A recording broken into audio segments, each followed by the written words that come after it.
La Sala de Psico presenta ¿Dónde está mi cuerpo? Un podcast de infancia y psicomotricidad con Nuria Pérez.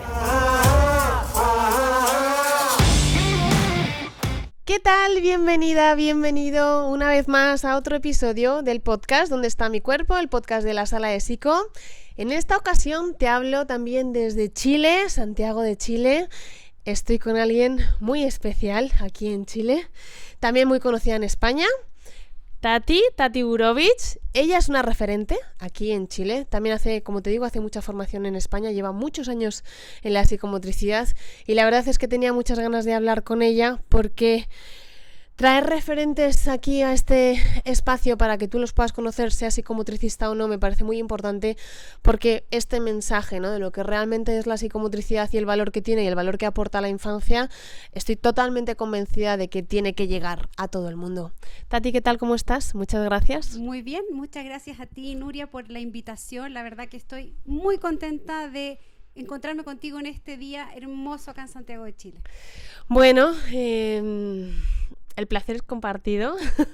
Dentro del discurso que tenemos siempre, el placer es compartido. La verdad es que qué pena que no puedas ver por la ventana, porque por ahí se ve la cordillera nevada.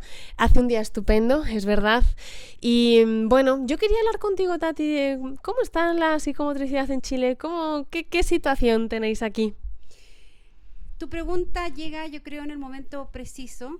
Acabo con unos colegas de hacer un paper justamente que salió hace muy poquito. Qué bueno. a luz, dimos a luz un paper que hace la recopilación de la historia de la psicomotricidad, de las formaciones desde el año 2000 al 2024. Ajá, qué bueno. Sí. Y esta recopilación tiene que ver con una mirada muy fenomenológica en términos de dónde y cuándo se han hecho las formaciones, no solamente quiénes las han hecho, sino que si ha sido universidades privadas, si ha sido universidades estatales, cuánto ha sido la duración y qué tipo de formaciones han tenido. Y un poco la conclusión de este paper ha sido bastante interesante porque nos ha podido de alguna forma otorgar esta mirada como este estado del arte, en el fondo, de poder ver que había una frecuencia de formaciones en universidades privadas por sobre las universidades estatales, lo que nos dice algo bien interesante del universo en Chile. Por otro lado, la concentración de las formaciones en Santiago versus en región. Estuviste en la séptima región recién, en Talca. Y por otro lado, la prevalencia de las formaciones de diplomado versus magíster. Sí. Quizás, ahora te explico, los diplomados son formaciones que de alguna forma no otorgan un rol profesional, no son profesionalizantes, sino que más bien ayudan a tu rol profesional de inicio, es solamente como una herramienta a tu rol profesional inicial, y te dan un barniz para que utilices, es como de alguna forma ampliar la mirada en este ámbito, por ejemplo, psicomotriz. Entonces, desde ahí hemos podido saber que han habido muchos más diplomados que magíster, que la idea obviamente siempre es que haya más magíster que diplomado, para que exista una masa importante de profesionales que estén interesados en la parte más investigativa y también en la parte más profesional de la psicomotricidad, y eso evidentemente implica más horas de formación en esta trilogía, como tú bien explicabas en Talca recién. Sí, la semana pasada. Parece que hace un montón de tiempo y no fue antes de ayer. Sí. La formación teórica, la formación práctica, en fin, y la formación vivencial. Y de alguna forma eso nos da una mirada para entender el universo en el que estamos. Tenemos lamentablemente como la realidad en que no tenemos la formación de grado, a diferencia de Argentina, a diferencia de Bolivia, a diferencia de Brasil, Uruguay, de otros países de la región. Entonces, poder mirar desde esta manera nos permite también entender por qué políticamente o sociopolíticamente nosotros como país no hemos podido avanzar, entendiendo las políticas públicas de educación y de salud, evidentemente, y también por qué, de alguna forma, en qué carreras, en qué formaciones de grado está más presente que en otras, y también desde ahí tomar esas profesiones para poder quizás acompañar mejor. Qué bueno, qué interesante. Te dejaré el enlace para que puedas ver el paper, porque, claro, una necesidad que emerge y que leo mucho es que, claro, o sea, los psicomotricistas y las psicomotricistas quieren poder llevar todo lo que hacen al papel, pero falta esa competencia de poder escribir, y claro, eso pasa también por formarse mucho más, por tener este pensamiento científico, por tener esta competencia de escritura, de poder referenciar, de la búsqueda de información, que no solo sea fuentes de divulgación, sino que venga más de, claro, de todo lo que tiene un sustento científico y académico, que muchas veces, claro, falta, porque las formaciones son más hacia lo profesionalizador para la práctica, que luego pues también lo que tiene que ver pues con el resto del conocimiento, y qué importante es, porque claro, llega gente que dice, yo entiendo el valor que hago, pero al final no lo sé transmitir, y claro, hay una falla, ¿no?, de formación en ese sentido. Y qué bueno que Chile esté en este proceso, qué bueno. Y a nivel de práctica, porque yo aquí veo madera. O sea, no, de verdad, a mí me alegra un montón que las formaciones que estoy haciendo es como que entienden mi lenguaje. A nivel de práctica, yo te diría que hay una corriente muy importante, muy grande de la práctica de la PPA, de la práctica couturier. Uh-huh. Nosotros tenemos un legado que venimos arrastrando, que venimos trabajando, que es heredado de Couturier. Uh-huh. De alguna forma, eso permeó en una primera fase, sobre todo áreas como educación física y educación inicial, uh-huh. Siempre encontrándose con dificultades al momento de las evaluaciones, como un poco lo que vimos recién en Talca, ¿no? ¿Cómo sí. evaluamos? Sí. ¿Cómo hacemos match con la evaluación en términos educativos, ¿no? Sí. Pero al mismo tiempo hubo colegas que venían de otras partes que hicieron formaciones específicas en el ámbito más no tan psicodinámico, sino que más instrumental también, uh-huh. muy de la corriente también muy francesa, como de la corriente más de Ajuria Guerra, que vinieron a hacer formaciones de psicomotricidad donde pudimos observar esa mirada que también permite tener ambas posibilidades de acción. Y ahí hubo gente muy importante que vino, que eran parte del Foro Europeo, que vino no una vez, sino que constantemente a visitar nuestro país, y fue parte de formaciones que marcaron generaciones de personas que hicieron formación. Ajá. Qué bueno, el otro día también lo hablaba, y a mí es algo que me está sirviendo mucho, es la teoría de la complejidad y la multireferencialidad. O sea, yo siempre digo que me ubico dentro de la práctica psicomotricidad couturier, es lo que dentro de la psicomotricidad lo que más me ayuda a ubicarme, pero luego, claro, lo combino con otras áreas, ¿no?, y otras teorías, otros aportes teóricos, porque es realmente complejo lo que hacemos, y no solo un pensamiento nos ayuda, o sea, no es la panacea, al revés, y el propio Bernard lo dice, ¿no? Es como, esto hay que combinarlo con otras cosas para que no se quede corto, y no lo simplifiquemos, lo podemos hacer sencillo, pero si lo simplificamos, al final estamos simplificando al niño, porque la mirada, entonces es que no la vamos a hacer, no vamos a ver más allá de lo que la práctica nos dice, y no funciona así. Y insisto, a mí me parece también como muy humilde por parte del propio Bernard que él mismo diga, no, o sea, no te quedes sola con esto, sino amplía, ve más allá, desde esta multireferencialidad, ten otras referencias que te ayuden a poder ver a ese niño, entender quién es, y desde ahí también comunicar y que su entorno pueda entender quién es este niño. Y desde ahí la evaluación, porque a veces entramos como en dualidades, ¿no? Es decir, evalúo desde aquí o evalúo desde allí, es como de no, todo nos sirve, pero desde que nos hagamos preguntas, ¿no? Es decir, ¿desde dónde estoy evaluando? ¿Qué es lo que estoy buscando? Y también poder ver las carencias propias para poder coordinarme con otras miradas y otros profesionales. Ahí está la riqueza, ¿no? Pero a veces como de, no, tengo que seguir esta línea. No tienes por qué seguir esta línea. Cada niño y cada situación es diferente y tiene unas necesidades diferentes. Entonces... Sí, creo... un poco complementando lo que tú dices, porque concuerdo absolutamente, creo que nosotros como chilenos, de alguna forma como sociedad chilena, estamos muy acostumbrados a seguir un patrón muy norteamericano, ¿no? Como muy gringo, en términos de formaciones en general, en el área de la salud, en el área de la educación, en fin. Entonces se hace como un método, sí, básicamente. Entonces, como el método tal, y cuando uno utiliza las prácticas que tienen una técnica, etcétera, como si fuese un método, y lo hace como tal, finalmente deja de pensar por qué es importante. Es como Candel, ¿sí? Que es como hay un sonido que al final dejo de escuchar, entonces ya no es importante para mí.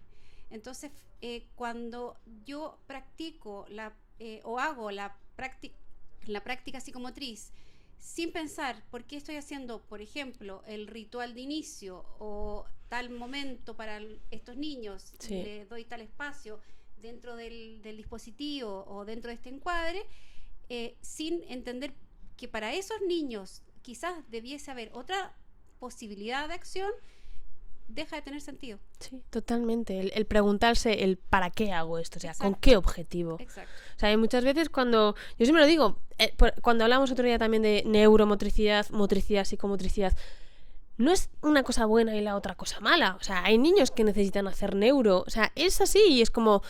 Y estás haciendo neuro, vale, pero que tú sepas que estás haciendo neuro y la psicomotricidad puede ser otra cosa. Pero muchas veces es como justo antes de grabarlo lo estábamos hablando, todo el mundo hace psicomotricidad, todo el mundo dice que hace psicomotricidad, pero realmente es como, ¿realmente qué estás haciendo? O por lo menos decir, yo sé que no hago psicomotricidad, que lo estoy intentando, pero quizá no tengo suficientes recursos materiales o yo quizá todavía no tengo la suficiente formación. Sé que lo quiero hacer, sé que mi intención está ahí, pero, o sea, te ayuda a ubicarte. Porque si no, al final, el niño es lo mismo, el que se queda en el medio, un poco pululando.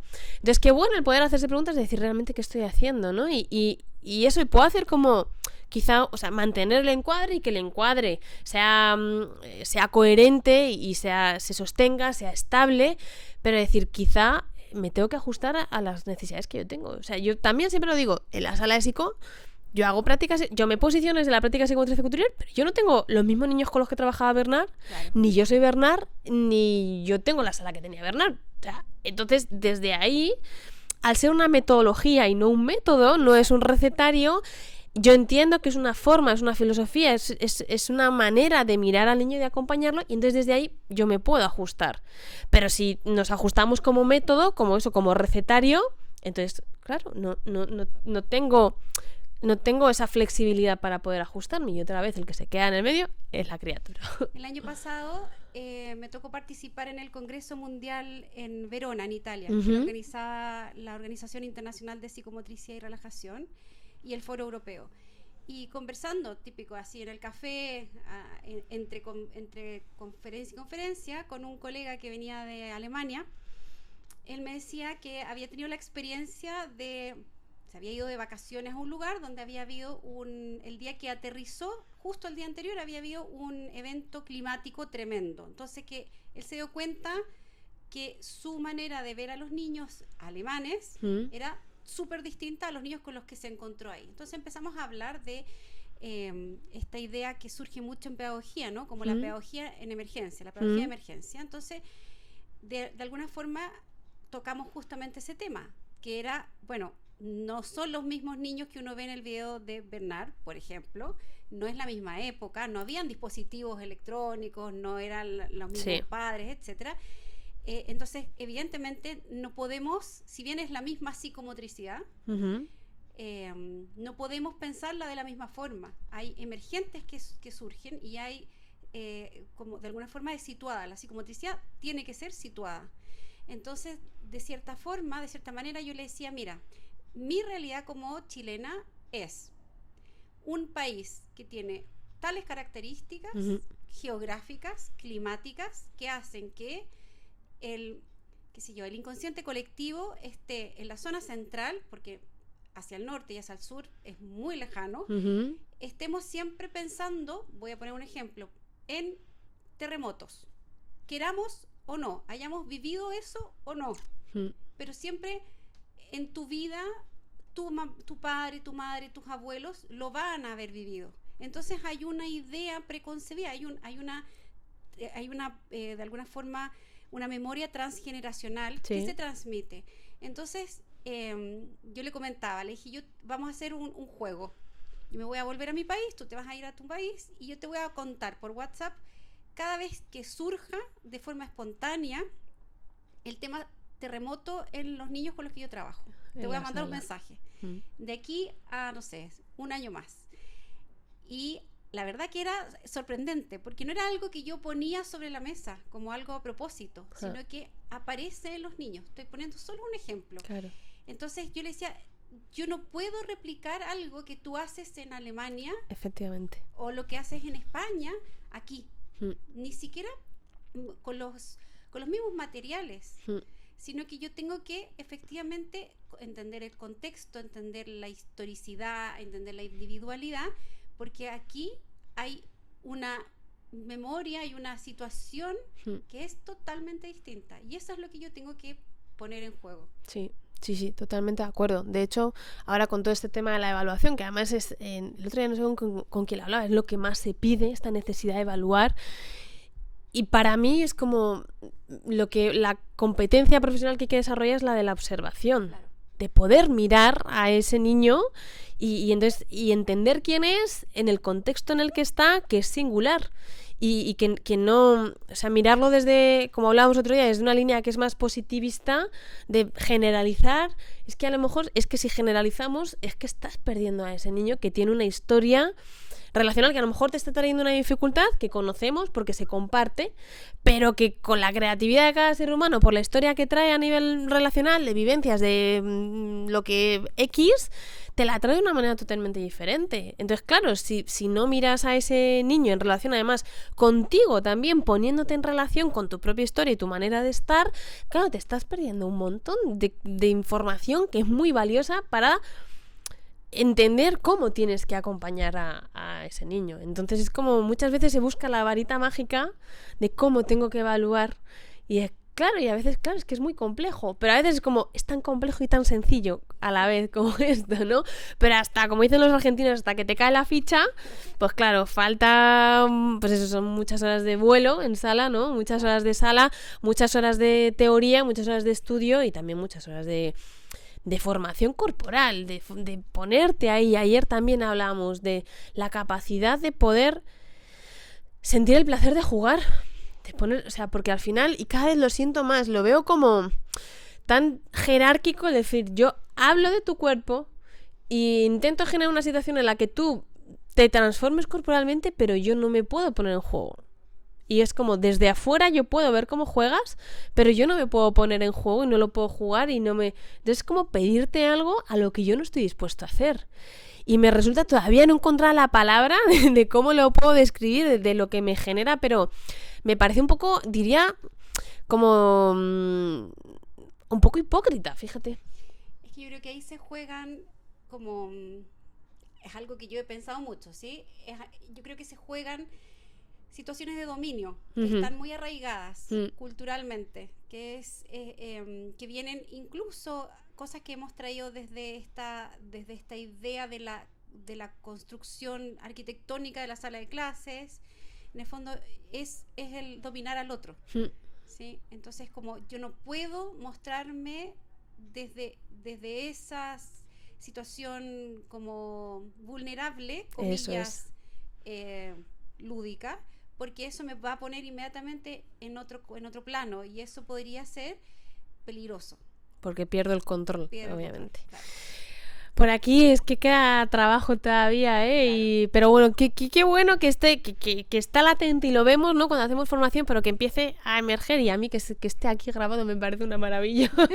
Porque sé que un montón de gente nos va a escuchar y va a decir, cierto, o sea, es verdad que pasa esto, y sobre todo que nos aterriza a esta humildad decir, bueno, y no es malo, y yo también soy persona y me pasan un montón de cosas y unos días estoy mejor y otros días me pasan otras cosas y tengo menos energía o tengo menos ganas y soy humana también, ¿no? Esta omnipotencia que tenemos muchas veces y que creo que los psicomotricistas lo tenemos mucho de, ¿no? Yo ya he hecho mucha formación corporal y estoy muy formada y lo sigo...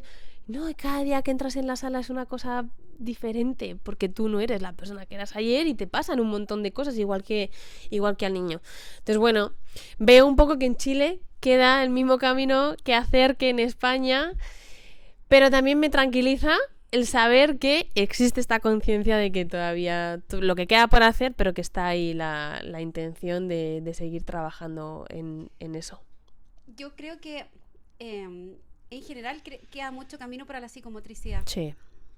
Creo que no solamente en este ciclo vital, donde se ha empezado, obviamente, yo no trabajo con adultos mayores, No, yo tampoco. Personalmente. Yo sé que hay otras personas que sí. Admiro mucho la gente que lo hace, admiro mucho la gente que hace psicomotricidad con otros grupos etarios también, pero asimismo creo que la psicomotricidad nos permite abrir ventanas para poder mirar desde otros lugares, otras prácticas. Por ejemplo, todo el trabajo de la educación socioemocional permite también observarlo desde una mirada psicomotriz. O sea, como darle una vuelta más para poder entenderlo desde ese paradigma, que es desde este paradigma bio-psico-socio-eco-cultural que habla la psicomotricidad. Creo que desde ahí nos da muchas respuestas y desde alguna forma a mí me da mucho placer acompañar, por ejemplo, equipos profesionales justamente en eso, no solamente decir, ustedes están haciendo algo que no es, sino que al contrario, ustedes están haciendo algo que yo no haría o jamás sé cómo se hace, y vamos juntos co-construyendo. Yo creo que esa mirada que uno hace ese trabajo que uno hace en la sala, cada vez que entra con un niño o con un grupo de niños, en donde si bien uno es el adulto, uno siempre se retribuye de ese juego compartido. Es lo mismo que pasa cuando uno está en un grupo de formación. Sí. Entonces yo no soy el poseedor de ningún saber absoluto y vamos co-construyendo. Entonces, esa como novedad que va a aparecer es lo que a mí me parece que es fascinante siempre. Sí, totalmente, es hacer como de puente, ¿no? Para que se siga construyendo el conocimiento y que al final pues viene con una dirección que es espiralada, que va de ida y vuelta, lo que hablamos antes el otro día también de la tarea, la pretarea, el proyecto, pichón. Claro. Y que es complejo y muchas veces tenemos ahí esa ansiedad de lo queremos todo ya, de lo queremos todo perfecto. Ayer también el grupo hablaba de la importancia de los tiempos, porque queremos que todo pase ya. Bueno, tranqui, poco a poco, vamos de a poco. Y también pasa con los niños, es como de, bueno, vamos a darle el tiempo, vamos a ir construyendo, vamos a ir generando vínculo, vamos a generar ese bienestar que hace que las cosas pasen. Sí. ¡Qué placer! Sí. A mí en este momento ahora me toca agradecerte públicamente. Tati ha estado en una formación mía, fue una sorpresa, yo no sabía que venía. Claro, obviamente siempre te dan los nervios de decir, anda, o sea, wow, aquí hay una persona muy importante que me va a escuchar y además que va a participar. Te agradezco la humildad. Muchas gracias. Sí, te agradezco la humildad y el compañerismo, porque sabemos que no siempre pasa. Y de verdad, o sea, personalmente mi camino con la sala de psico no siempre ha sido fácil en cuanto al apoyo de los colegas. Siempre he sentido el apoyo de otros colegas, o sea, no de lo que tiene que ver con la educación y de la gente que utiliza la psicomotricidad, lo que decíamos antes, ¿no? Y siempre digo, la psicomotricidad no es de los psicomotricistas, la psicomotricidad es de los niños, porque si no hay niños no hay psicomotricidad, y creo que los que sabemos un poco de esto tenemos que acompañar a la gente que lleva la psicomotricidad a los espacios donde están los niños, y de verdad para mí es muy importante tenerte aquí. Y haberte tenido en Talca, o sea, como parte del grupo, de verdad con esa humildad de justo lo que estábamos hablando ahora, de que el conocimiento se comparte, el conocimiento se construye y se construye con el tiempo y entre todos, o sea, nadie tiene la verdad absoluta, al revés, o sea, esto es algo que ayer yo también con el grupo decía, a mí esto me sigue generando reflexión de cómo seguir haciéndolo mejor, porque cada grupo te da información, cada grupo es totalmente diferente, te tienes que adaptar además y gestionar esa incertidumbre de que cómo va a ser este grupo, cómo voy a adaptar esto, qué necesita este grupo y cómo yo coordinando este grupo, cómo me voy a ajustar a lo que el grupo trae. Entonces, de verdad, gracias, Tati. Gracias a ti, ha sido enorme placer, porque hacer puentes como este a mí me encanta y de alguna forma hace que el mundo sea más pequeño también, y que lo que pasa aquí, que creemos que vivimos tan alejados, se replica también en otros lugares y hace que no nos sintamos tan solos, y se deja un camino para andar. Así que muchísimas gracias. Yo creo que las cosas están cambiando y que y que ahí vamos en el camino. Cerramos. Mil gracias, Tati, de verdad, otra vez. Mil gracias por estar aquí, por acompañarnos y nos vemos en el siguiente. Has escuchado ¿Dónde está mi cuerpo?, el podcast de la Sala ESICO. No olvides contárselo a todo el mundo y volvernos a escuchar. Muchas gracias.